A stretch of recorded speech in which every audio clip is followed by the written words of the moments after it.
Good afternoon. We're changing the order here because I unfortunately, or fortunately, have a younger brother who could not make it today. He did, however, leave us with a speech that he recorded that I think I'm now going to play off my phone because he also wanted to say goodbye to my grandfather. So hopefully we can maybe perhaps turn off the mic in case it doesn't work.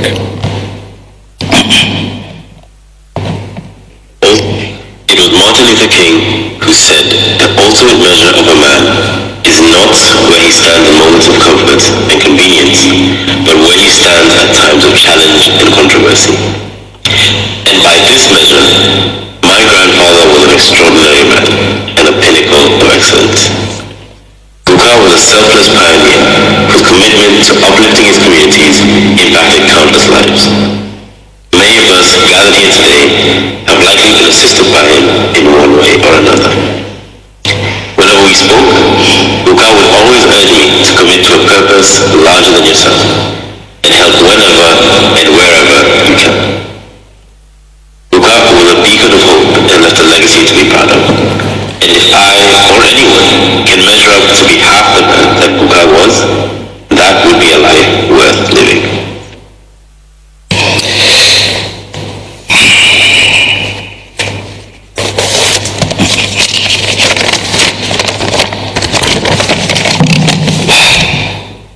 Ladies and gentlemen, brothers and sisters, citizens of all walks of life, my fellow Gen Zs and some of you who have trouble with your knees, today we gather not in mourning, but in celebration.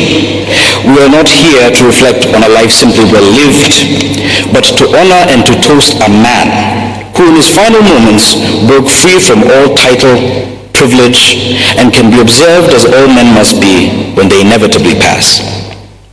Today, we celebrate Maiguka, the Right Honorable James Maina Wanjigi, a man who thrived on challenge, lived for them, and passed on this spirit to his friends and family. Seeing him at peace, I personally did not feel sadness or loss. I understood that he left us, his family, with one final challenge. The first part of this challenge is the easier one, to truly explain the man we honor here today. You have heard of his victories, his triumphs, his humor, his wit, but there's more.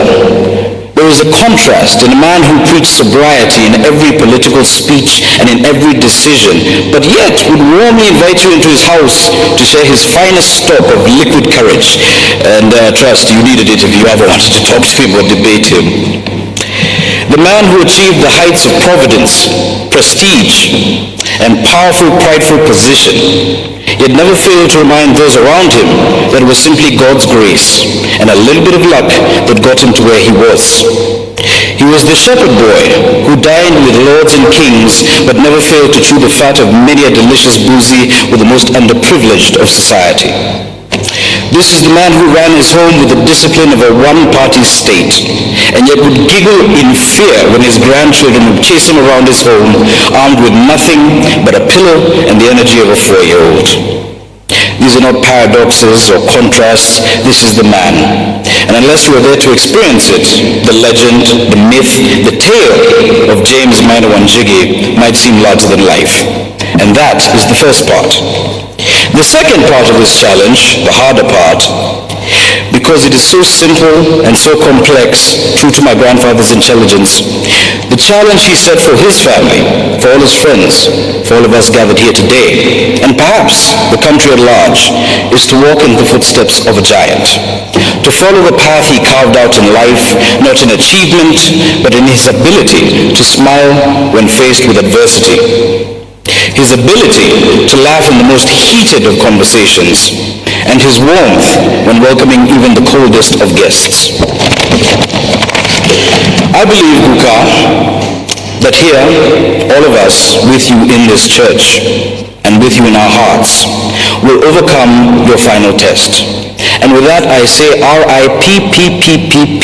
to the legend, the Honorable James Maina Wanjigi, EGH.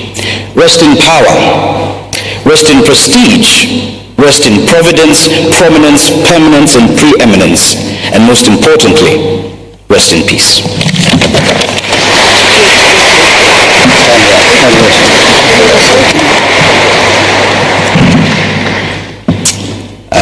My father, my brother's father,